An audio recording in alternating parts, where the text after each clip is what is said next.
I want to welcome everyone now to the Shadows podcast side of things. Host Trip Bodenheimer here, and I am here with a mental health advocate. He's a world-renowned public speaker, award-winning documentary filmmaker, best-selling author. That sounds pretty legit, just reading off all of those right there. Like Kevin Hines. Look, I was going to be mad if I butchered Hines and you got Bodenheimer right. He's also host of Hindsight's podcast. So if you are listening to this and you're a Shadows listener, head over there, give him some love. But my question to you is, talk to us. I like to ask this question: your upbringings, what was it like as a child for you? And then when did you notice, because I think you said you were diagnosed with bipolar at 17. Yeah. But talk to us about like the mentality of you growing up as a child. Yeah. So it's interesting, when you go back to when I go back to my infancy, and I learned what I did via my adopted parents and the documents, the court documents from my birth parents, who fought for custody of me against Pat and Debbie Hines, my adopted parents, for in a 2-year court hearing. They fought with a court-appointed lawyer to keep me, my birth parents, but I was taken away from them. My brother and I were taken away from them because of neglect. They would leave us unattended while they went and did squirt and sold drugs. And they would leave us on a box spring for a mattress over a concrete slab floor. As infants, had we fallen to it, it cracked our heads open and died. Had we have touched the dangerous drug paraphernalia, sharp metal objects on the bed, it could have killed us. And one day, one kind of seedy motel clerk, as I call it, made his most unseedy decision. He heard our screams and cries just that too many times, and he called the police. And it would become the first best day of our lives. The police would come in with child protective custody, and they would take us into protective custody and put us in the foster care system. And that's where I say my life began. Yeah. I say my life began because it's where my brother's life ended. We bounced around in foster care with the idea that we'd be adopted together, but we both got a vicious strain of bronchitis and he died because of neglect in those foster homes. Sorry to hear that. Yeah, I appreciate that. And, they say my brother, Jordash, looked just like me down to the freckles with blonde curly hair. Mine's red and wavy when it grows out. But I bounce around from home to home. I land eventually in Peter and Deborah Muller's home. Peter was in the Army, as you well know, often has to be restationed. Debbie was a housewife, and they were a transitional home for kids. And one fateful day, Debbie Hines walks in their door looking for a little girl to take home. There were many in the house. She looked at me on the first thing she saw on the carpeted floor was me with my famous red rubber ducky overalls. And she went home to Patrick Kevin Hines. My birth name was Giovanni Gabriel Prasad Perales, wasn't Kevin Hines. And Patrick and Debbie decided to take me in and make me their son. And growing up in that household was beautiful. I had this traumatic infancy, but growing up in the Hines household, I had everything and anything I needed and more. A beautiful extended family, loving and caring family, unconditional love. What more could a kid ask for? And growing up, you think in this environment, how can anything go south from here? But it all came crumbling down. And I developed bipolar disorder, type 1 with psychotic features. And not to spoil it, but because of that disease, I got so sick mentally. And I don't, we all call it mental illness, right? We call it mental illness and mental health. Everyone's so focused on that. But let's be clear. There is a negative connotation to the word mental by itself. Who in their right mind wants to be prefaced with mental? No one. Let's call it what it really is, brain health. Your brain is tangible. If they cut your skull open, they can touch it if they're doing brain surgery. It is real. And your brain can become diseased just like every other organ in the human body. As a matter of fact, your brain is the most powerful organ you wield. And if it becomes diseased, there goes the rest of you. It has a symbiotic connection to the rest of your body, especially your gut. And, my brain pain became inconsolable, out of control, and seemingly irreversible and inescapable. And I ended up at 19 leaping off the Golden Gate Bridge to try to take my life. What was your mindset like in the days leading up to that? I think the one word I would utilize to encompass how I felt was complete, utter, and total despair. A desperate pain, a pain so great, I couldn't bear it anymore. Yeah. I say to people, what is the one thing you want to happen when you find yourself in excruciating physical pain? What do you want that pain to do? Just go away. Go away, stop, end. Mm-hmm. That's physical pain. Brain pain is 300,000 times worse. Yeah. And the worst part about it is that so many people invalidate it. What's wrong with you? Get over it, snap out of it, pull yourself up by your bootstraps. It's all in your head. Instead of, how can I help you get better? What do you need from me? What can I do to help you in this moment right now? Meeting them where they're at, recognizing their pain is real as the hands in front of my face, and saying, I got your back. Can I help you?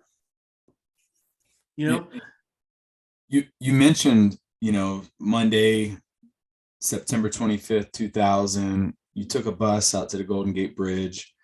I've read a sea lion was there. You were like, what, midair when you came to a realization of this is not what I want to do? Instantaneous regret for my actions the moment my hands left the rail. Really? The absolute understanding that I just made the greatest mistake of my life and it was too late. Yeah. In the water, a sea lion kept me afloat to the Coast Guard boat arrived behind me. That's incredible. Absolute miracle. Yeah. The Coast Guard boat only arrived to my position in the water before I sat in hypothermia and drowned, a few-minute window, because a woman who drove by me as I jumped called her friend from her car phone in the United States Coast Guard. Jeez. Who happened to be manning the waters of the bridge at that moment. The only reason they got to me in the timely manner in which they did was because of that woman's phone call. In the hospital, 10.5-hour back surgery to replace my shattered vertebrae with titanium. The doctor that performed that surgery is the first and only of its particular kind. He saved me the ability to stand, walk, and run. Incredible. You talk about all the stars aligned. All the stars aligned. Jeez. Thank God I'm alive today. I pray to God every morning I wake up. I pray to God every time I go to sleep. I pray to God all throughout the day. And that's my prerogative. I don't push that on anybody, but I believe in God. I always have. I always will. The only time I lost my faith was when I stood atop that walkway looking down at that water, believing I had to die. I didn't want to die. I believed I had to die. Two categorically different things. Yeah. And today I have found I stay and I live in recovery. I'm not recovered. I live in recovery like someone would from substance use disorder. Yeah. It's a daily process. It is extremely difficult. It is extremely painful. I fight every day to survive. I stay here with chronic thoughts of suicide. I will never attempt to take my life again because of the tools I have built to stabilize. I believe today that this life is the greatest gift we have ever been given or will ever be given next to faith. And when I am suicidal, the first thing I do, because I have become self-aware with my disease, the first thing I do is say 4 simple but very effective words. I need help now, to anyone willing to listen. If I was suicidal right now, I'd say that to you. Yeah. If I said I need help now, what would you do? Seek that help, get you that help. Yes. Yeah. And I think that if we can recognize that maybe not the first, second, third, even fourth person we turn to is going to actually help us, because not everybody can handle that kind of pain. Mm-hmm. But by the sheer probability of the number of people you turn to with this asking for help, someone out there will be willing to empathize with your pain. Yeah. I know this to be true because I've done it for 22 years. I have survived for 22 years past my attempt. This September 25th, 2022, 22 years past my attempt, by saying those words, by being true to myself, and by asking for help every time. Well, first of all, I appreciate you opening up and sharing that. And I like what you said there about it's a continuous road to recovery. And it's not just, boom, it's over and done with. And I had someone on the podcast recently who said the same thing when they were talking about substance abuse. And, too often we say, oh, they're recovered, and it's a continuous journey. And I appreciate you definitely sharing that, and definitely everything that you're doing out there with suicide prevention, and being, a mental health advocate. But last question I got for you: how do you help others discover their purpose? Thank you for that question. I think that when you share with people your story, naturally they share theirs. Yeah. And I have seen countless people all across the globe who I've spoken to, as I'm sure you know a lot about, who you tell your story to, and a spark goes off in their heads, and they go, "This is what I need to do. Yeah. I need to help people." And maybe it's not by going to speak to millions of people around the world, but maybe it's to go become a clinical therapist and save a life that way. Maybe it's to go and become a Reiki professional and change a life that way. Maybe it's to go into a high school setting and become a counselor and change the course of a life that way. Whatever it is that sparks their interest, they go and they do, and they find their purpose. And I've had hundreds of thousands of letters from all around the world come into me from all kinds of different avenues, and tell me how this one story has affected lives. And it's been a great gift. And I wouldn't give it up for the world. I'm so grateful that I got to live. I'm so grateful that I get to be a part of this kind of change. And I'm gonna do this work with my lovely wife, Margaret, until I can no longer stand.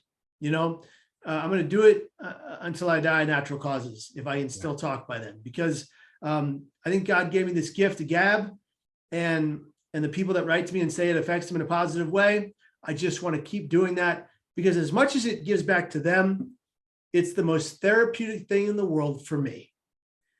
It teaches me every day how to be a good person, and it helps me feel completely 100% fulfilled. Yeah.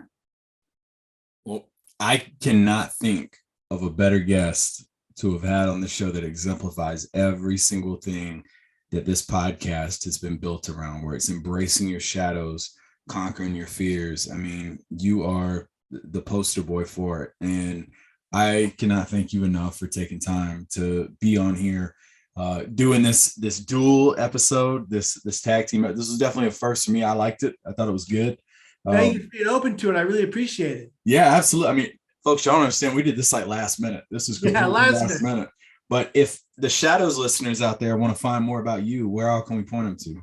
So a couple things, at Kevin Hines Story across all socials, then youtube.com/Kevin Hines for 250 videos, all designed to better your brain health. Go there, take them. They are free. They are yours. There's a video on there called The Art of Wellness, a 10-step guide to better brain health that is transforming lives. People from all around the world, as far as Peru, Africa, China, Japan, Canada, UK, Ireland, are saying that by following these 10 steps, 6 to 9 months, dramatic improvement in their mental well-being, their brain health. So wow. Take them. They're free. They're yours.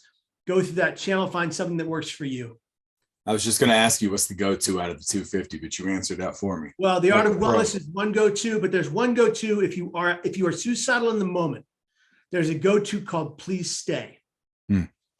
Please Stay. Kevin Hines, youtube.com/Kevin Hines. Then type in Please Stay in the search bar and find that video if you're suicidal, because I hope it helps you. I want it to. And if you want to hear the story in brevity, there's a video called It Was an Instant Regret. And that video, if you want to share this story with anybody else, but not take 45 minutes to do so, that's a 7-minute version that can really help. I like it. Well, sir, thank you for this opportunity. Thank you for allowing me on your podcast as well. So, and vice versa, my friend. Yeah. This is just the beginning of I think our collaboration. We're going to do some more things together. I sincerely hope. Oh, let's do it. We got to get in person too. 100%. Well. 100%. Yeah. We got to do it. All right, folks. That concludes this episode of the Shadows Podcast. That concludes this episode of the Hindsight Podcast. I like it. Well, and be here tomorrow.